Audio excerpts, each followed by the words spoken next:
Hey guys, Jasmine here for another video. In today's video, I wanted to go over some things regarding narcissism and dating. Relationships, wow, it's a lot. And in 2024, I think that narcissism is so prevalent that it's hard to even identify, because it seems like a lot more people these days are very narcissistic. But as it relates to dating, it can get a little bit tricky. So I wanted to go into everything, all the details I've observed, especially dating myself, that hopefully will help you guys understand narcissism in dating and how to avoid it, how to kind of navigate the dating realm without dating a narcissist, because it is possible, guys. First things first, let's just take an inventory. In 2024, we have social media. We have a overarching view of views being our currency, social presence.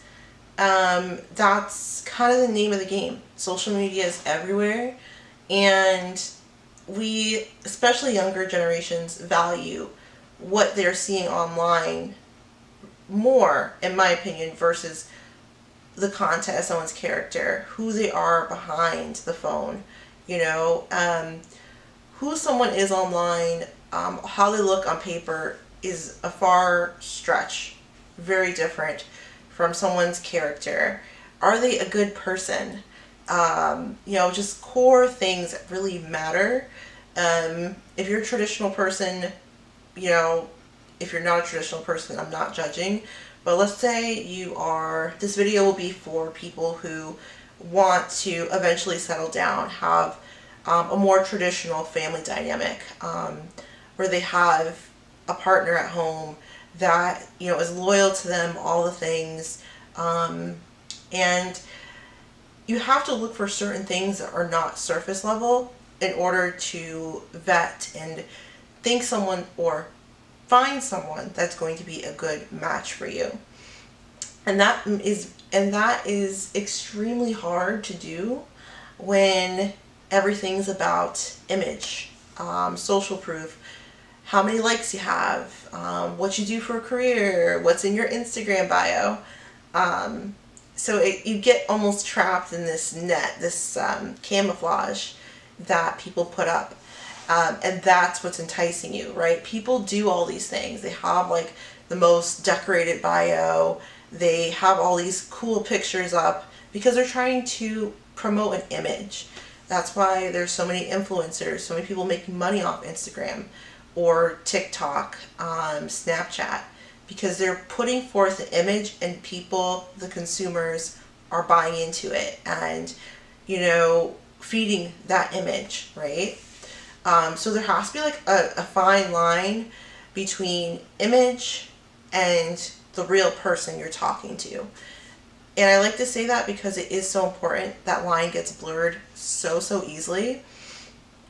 I found myself having to like step back and like remind myself that social media is just social media. If you're meeting someone, even like, let's say Tinder, and they have this whole bio, they have all these pictures, that this is the highlight reel of their lives, guys, male or female. These are their happy moments.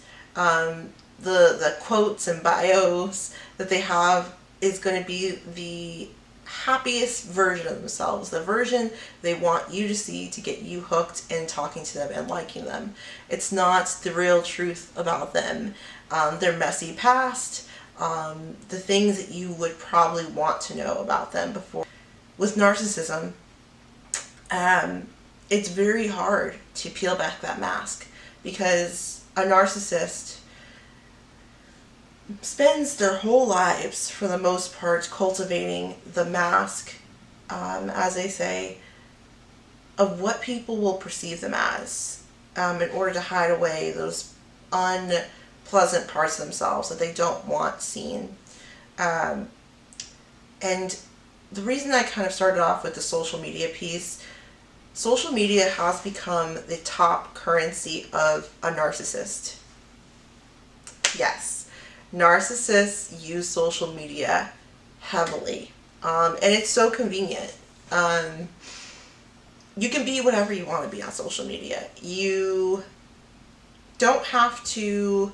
It's not the old days where, you know, you met someone at a bar and you really had to fake it. You know, you can really just be whoever you want online, and a lot of people will buy into it and not question it. Because if you have all these cool accomplishments, if you seem like a good person, if everyone else thinks you're awesome, if you're showing all these attractive pictures of yourself, you are, you know, producing that. You are seeming like you are all those things. And it's going to be very hard for anyone, even a discerning person, to see who you are underneath all that. And I find that narcissists, more than other types of people, you know, sociotypes, and I find that narcissists, more than anyone, like a psychopath, sociopath, they care about their image more than anything. And it's very interesting, but they always want to seem like a good person, even when they may not be doing the best godly deeds, right? And I think that's why they care about their image so much, because subconsciously they know that they're not doing the right things. They're not at the root of it good people. And if you don't throw mud at other people and victim blame or say you're the issue, not me, then you have to start looking in the mirror at yourself. And I don't want to say narcissists are sensitive, thin-skinned. I'll just say it. They are very sensitive and thin-skinned, the majority of them. They would rather tear you down and in some way gaslight you, redirect blame, than to actually take that ownership on themselves and take ownership of the things they're doing to bother you, to hurt you. So, all of that to say, if you are trying to date, and it's, you know, modern day age right now, where everything is so kind of superficial, you have to do more discerning effort. You have to take the time to screen people, really. And I don't mean like doing background checks and all this extra stuff. You should. If you're looking for like a serious relationship, probably do like maybe some sort of background check, because people are crazy these days. Really, it's really getting crazy. But you have to ask yourself, what are this person's values? What do they say about their past relationships? Are all of their exes crazy? Because that's a huge red flag, guys. If anyone, male or female, says all their exes are nuts, they're psychopaths, they're crazy, that's very unlikely that every single one was. And even if there were like a bunch of crazy exes, a string of them, highly unlikely, but let's say there were, they still picked that person. So that still insinuates that that person is toxic, is prone to picking bad partners in the first place, isn't healed. So that's something you just need to look into. Hey, Key. Hi. Hello. Key traits of narcissism are self-absorption, victim blaming, just constantly needing to have things, whether it's monetary, materialistic. In 2024, I would say stay off of Bumble, Tinder, even like Instagram, Snapchat. Triggering to say I know, because there are so many success stories of meeting people genuinely on there, but you're gonna have to sift through a lot of negativity, a lot of time wasters, and a lot of people that aren't really good, that are really narcissistic, that are putting forth a fake persona to get you hooked in. And you know, it's one of those things where it's unavoidable, but if you stay off of those platforms, you do lessen your chances of hooking up with someone who is narcissistic. Another thing you could do, guys, and this is going to sound very, very counterintuitive, but you just need to go out on dates in person. Like, go out. So you need to just go out to a bar, go out in person, so you could see people's face. You could interact with them more organically. You could see how they're acting around other people. Because your time is so precious, and you don't want to not pick up on certain things that you should be noticing. So instead of going the social media route, go out in person, have a drink, obviously in a safe setting, guys. Don't go anywhere shady. But typically, that's how you can organically meet people that you can get a vibe off of. Guys, with narcissism, with narcissism, guys, since it is kind of so prevalent these days, don't hinder yourself from finding love or finding someone that you could be a potential match with out of fear of getting hurt, of hooking up with someone who's narcissistic, or past, traumas of hooking up with someone who is narcissistic. It can be so much easier said than done to do all those things, but you have to just use those past experiences, the red flags that you saw previously, and don't hold future partners accountable. Don't, go into things spiteful or feeling like there is no hope, or just kind of like a doom and gloom mentality. You just have to let those things guide you and how you talk to them, the questions you ask them. Discernment is important, guys. And another huge thing, guys, is waiting. Narcissists don't really like to wait, and from personal experience, they're very quick. They want that instant gratification. It can feel good to be love bombed and get all of that love and feel good emotion, because surprisingly, we do meet narcissists when we are maybe at a low point, or I wouldn't even say a low point, when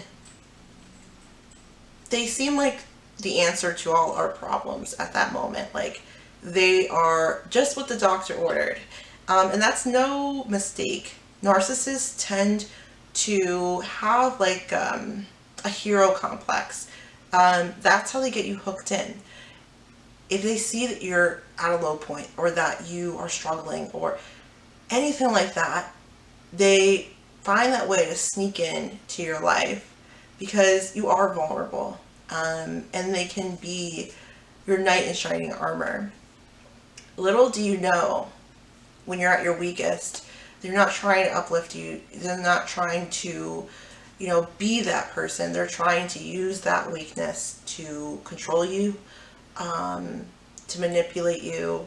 And when you're at your weakest, you're more susceptible to a lot of the things that they will try and get over on you. It's just a blunt reality, guys. And these are just things that help you in your journey. If you are dating in 2024, things to have in the back of your head, in your toolkit, things to hopefully help you avoid unnecessary trauma. But back to my point at hand, you have to wait.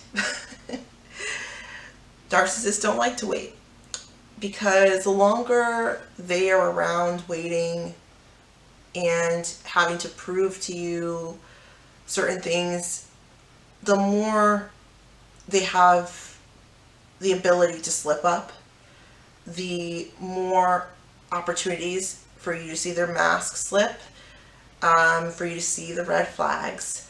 And it's kind of exhausting for them. They don't like to keep a fake persona up super long, because they really cannot hide that very, very, how would I put it, sadistic, mean, backbiting, vengeful part of themselves. It comes out in spurts, flashes of anger that they can't really control, and eventually they'll get comfortable. Eventually they'll stop cultivating that fake persona, and it'll slip. That's why they want to kind of get you in very quickly and love bomb you. So you are constantly just like in love, just feeling all these feel good emotions. And before you know it, you're kind of in deep. And once you're in that deep, it's like, oh, where did all this crazy aggression and not so nice emotion come from? But if you make it a point, and most healthy individuals who are just getting into a relationship will respect and understand this, guys. Do not be under any disillusion that being patient and being thorough and waiting and pacing yourself out is a bad thing. It doesn't mean that you're scared or you're unhealed. It means that you are trying to, how do I word it? Be thoughtful with your time. If you think of it this way, your time is very precious, and anyone who gets your time and attention has to earn it and deserve it and be very worthy of it.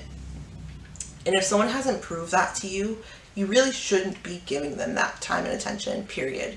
Especially if you're just dating someone. Like, let's just be real. The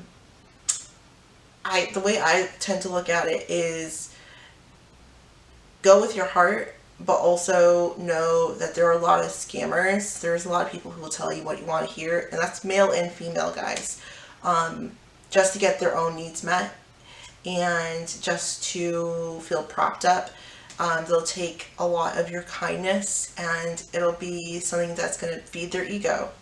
That's all they're going to see you as, especially if you jump in too quickly, because people can really tell you anything these days.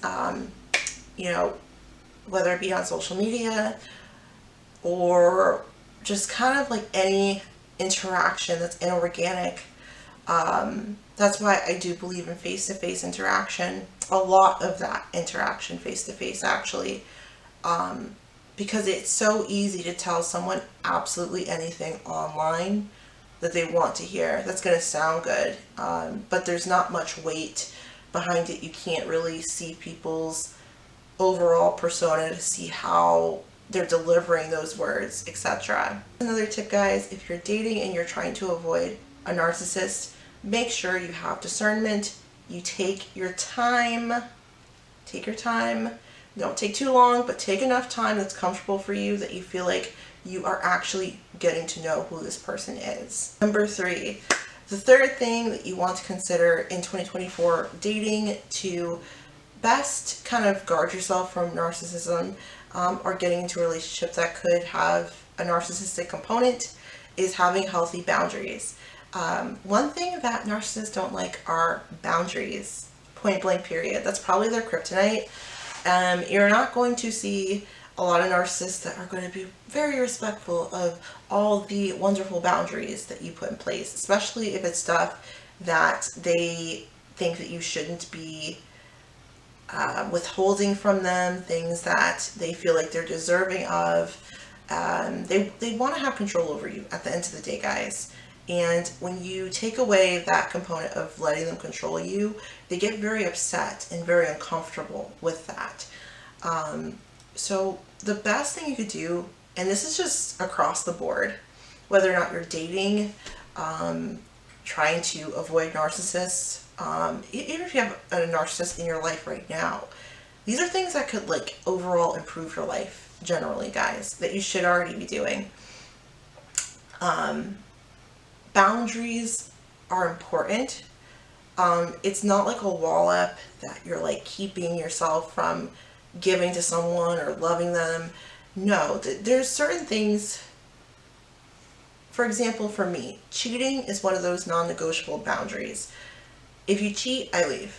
And I'm very like foremost about that. If I get into a relationship with a partner, that's one of those things I say straight up. If you cheat, I'm leaving. There's going to be no discussion, no second chances. It's kind of one of those things where I know I won't be able to trust you. And it's a betrayal, and I don't tolerate it. So that's a boundary, and I stick to it. I don't just say it and then take it back, or be very like blurred of the lines of what I will and will not tolerate. because you're just kind of inviting more disrespect, and you don't want to be a doormat, guys. A main thing with narcissism is they want not only to control you, like I said, they want to be able to kind of do what they want without you questioning them. They are just very like me focused, right, when they're doing that. So having firm boundaries is very important. And I feel like, especially as we're younger, we don't really know what our boundaries are, really, truly, until we maybe have certain lines crossed and we don't like how it feels. Then we learn it's a boundary. But this could be like the end of the video goal for you guys.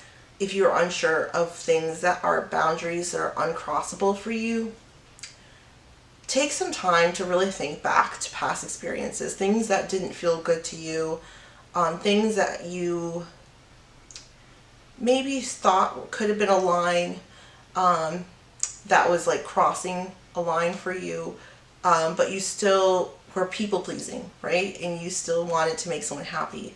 That could be where you need to set a boundary. And take that inventory and really be like genuinely honest with yourself.